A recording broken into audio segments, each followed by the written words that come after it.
প্ৰকৃতিৰ ৰুদ্ৰৰূপ ইজৰাইলত মৌমাখিৰ ভয়ংকৰ তাণ্ডৱ গৃহবন্দী হাজাৰ হাজাৰ জনতা যি সময়ত ইজৰাইলত যুদ্ধ আৰু অশান্তিয়ে বিৰাজ কৰিছে তেনে সময়তে দেশখনত দেখা দিছে এক অভাৱনীয় প্ৰাকৃতিক দৃশ্যই দক্ষিণ ইজৰাইলৰ নেথিভুট চহৰৰ আকাশ হঠাৎ কলা কৰি নামি আহিল হাজাৰ হাজাৰ মৌমাখি চহৰখনৰ বাণিজ্যিক কেন্দ্ৰৰ পৰা আৰম্ভ কৰি আৱাসিক এলেকালৈকে এতিয়া কেৱল মৌমাখিৰ গুণগুণনি আৰু আতংক গৃহবন্দী হৈ পৰিছে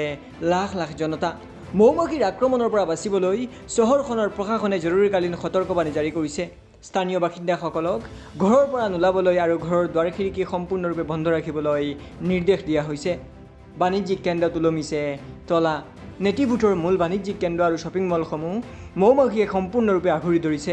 দোকান পোহাৰৰ সন্মুখত মৌমাখিৰ ডাঠ স্তৰ জমা হোৱাত গ্ৰাহক আৰু ব্যৱসায়ীসকলৰ মাজত লাগিছে হুৱা দুৱা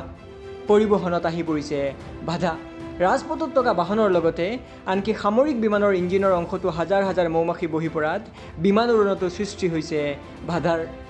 আচলতে কিয় হৈছে এই ভয়ংকৰ ৰূপ বিশেষজ্ঞসকলৰ মতে ই কোনো পৰিকল্পিত আক্ৰমণ নহয় প্ৰকৃতিৰ ই এক বিশেষ প্ৰক্ৰিয়া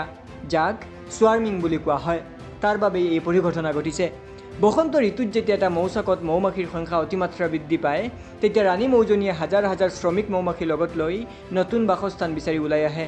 বৰ্তমান চহৰখনত মৌমাখি ধৰা বিশেষজ্ঞ আৰু প্ৰশাসনে পৰিস্থিতি নিয়ন্ত্ৰণ কৰিবলৈ চেষ্টা অব্যাহত ৰাখিছে একাংশ লোকে ইয়াক ঈশ্বৰৰ সঁহাৰি বা প্ৰকৃতিৰ বিচাৰ বুলি সামাজিক মাধ্যমত চৰ্চা কৰিছে যদিও বিজ্ঞানসন্মতভাৱে এয়া এক বিৰল প্ৰাকৃতিক পৰিঘটনা হিচাপে গণ্য কৰা হৈছে